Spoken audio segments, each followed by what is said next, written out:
ilang buwan mamunga ang kalabasa kasi namumulaklak, hindi naman natutuloy, nalalaglag lang kalabasa.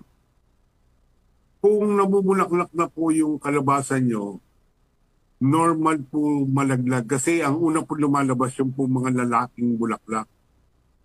Makikita po naman ninyo yan. Siguro po mga lalabas muna po yan, mga limang bulaklak na lalaki bago lumabas po yung mga babaeng bulaklak.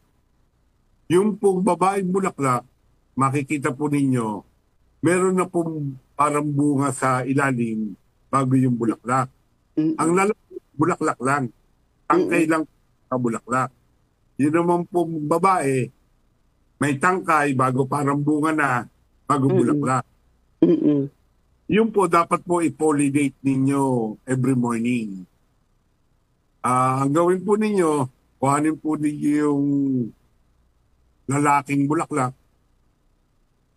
Ang lalaki pong bulaklak, may tulis po siya. Yung pinaka-pollen niya, Mm-mm. patulis din po. Bago ang babae naman po, may bunga po bago.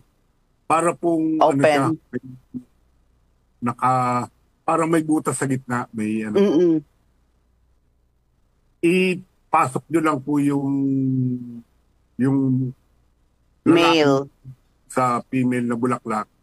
Mm. Igalan nyo lang po ng konti para po ma-pollinate. Every morning po yon. Sigurado po, hindi Matutuloy yung bunga. hindi na po nyo kayang kainin yung bunga ng kalabasa sa dami. Oo. Okay. So, ayan po, Ma'am Lilia Santiago. So, kailangan nyo talaga i-pollinate, no? Hanapin niyo po yung mga female na bulaklak. Meron po siyang parang buko sa ilalim.